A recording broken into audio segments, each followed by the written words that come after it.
Olá pessoal, canal Desafio de Educar volta com mais um conteúdo de extrema importância sobre as questões socioemocionais, aproveitando aí o Setembro Amarelo e nos inspirando nesse momento para trazer um conteúdo bem legal.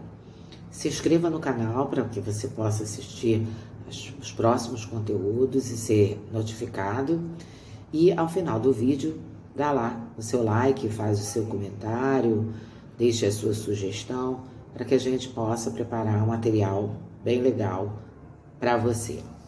Hoje nós vamos tocar no assunto ansiedade infantil. Eu, como professora, entendo que é algo que vem numa crescente. Posso dizer que há 10 anos atrás eu não tinha uma incidência tão grande de ansiedade dentro de sala de aula com questões tão simples, sabe? E acho que nós temos que ter um olhar para isso, visto que já existe um estudo dizendo que de 10 a 15% de crianças e adolescentes já são diagnosticados com algum tipo de ansiedade.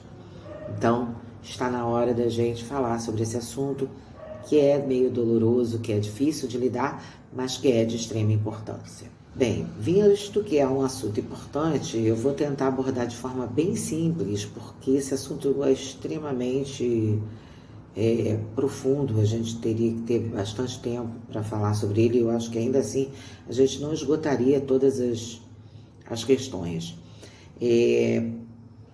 Que é fato que nós temos uma ansiedade instalada, Então, vamos pensar no seguinte: o que a gente pode fazer para evitar que a ansiedade apareça, se desenvolva nas crianças, nos nossos alunos e nos nossos filhos? Inicialmente, eu li que alguns especialistas acreditam que o nosso estilo de vida é um grande fator aí para aumentar e gerar a ansiedade. O dia a dia corrido, tarefas com tempo estimado, já determinado e que tem que ser resolvidas naquele momento, e o excesso de coisas a se fazer num dia e que tem que ser feito daquele jeito. Então a gente já começa, diante desse relato de alguns especialistas, a estabelecer que precisamos com urgência mudar a nossa forma de lidar com essas questões. Por que e qual a necessidade de uma criança ter um dia repleto de tarefas? Isso não quer dizer que a criança vai ficar solta sem ter o que fazer. Não.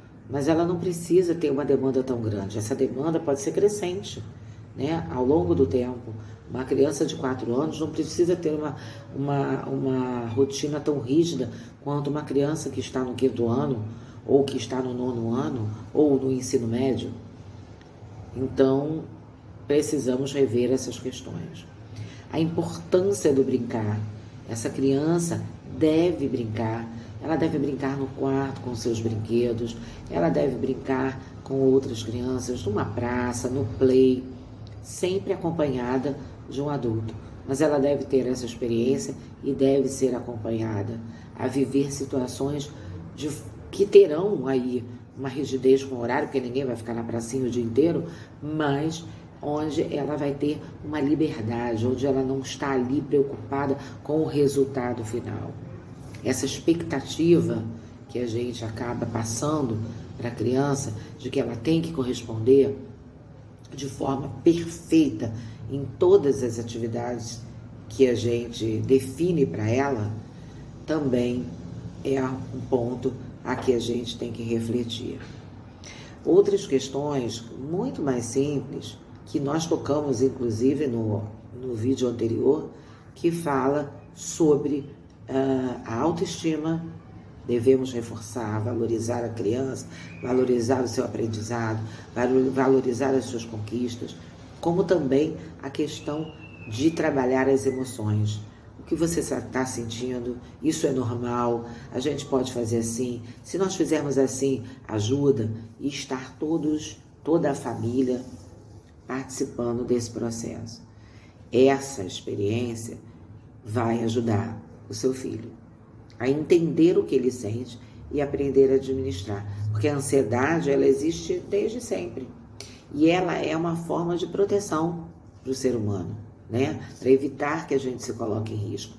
Mas quando ela passa a ser algo desproporcional, aí nós devemos ficar atentos. Aí você pode estar me perguntando, mas Simone, tá, tudo bem, eu posso modificar a minha rotina, fazer uma coisa mais light, tentar conversar com o meu filho, como a gente vai fazer, mas como é que eu percebo que o meu filho está ansioso, né? Gerando aí um quadro de ansiedade?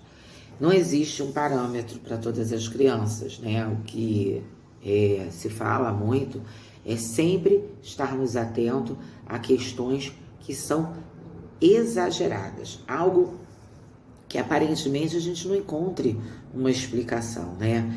É aquele choro desesperador para se separar do pai e da mãe por uma situação que antes ele fazia muito bem. É aquele choro aterrorizante diante de alguma situação específica, tipo uma injeção ou ser deixado numa festinha com pessoas das quais ele está acostumado. A questão da recusa, né, de alimentação ou uma compulsão alimentar, a questão exagerada em estar sempre perfeito, fazer o melhor, eu tenho que corresponder, eu não posso errar, eu tenho que fazer melhor, são questões que podem aparecer. E aí a gente tem que ficar atento e procurar o pediatra, que eu acho que inicialmente é o profissional que tem um contato maior com a criança, e posteriormente, quem sabe, um atendimento, uma avaliação com o psicólogo, para que a gente possa ensinar essa criança a lidar com as questões, que estejam aí lhe incomodando e que ela não está conseguindo administrar. Mas o mais importante é que você esteja ao lado do seu filho com uma escuta de forma acolhedora, mas pontuando sempre que essas emoções acontecem com todo mundo, que elas vão passar e que ela pode aprender a lidar com elas de uma forma mais tranquila. A gente tem diversos transtornos, nós temos diversas formas como ela pode se apresentar, mas eu acredito que se a gente tiver um olhar acolhedor, diminuir esse estresse, o nível de cobrança, expectativa com relação aos nossos filhos e alunos, talvez a gente encontre uma saída junto com eles e melhore a qualidade de vida, né, de nossas crianças e de nossos jovens. Um beijo grande e até o próximo.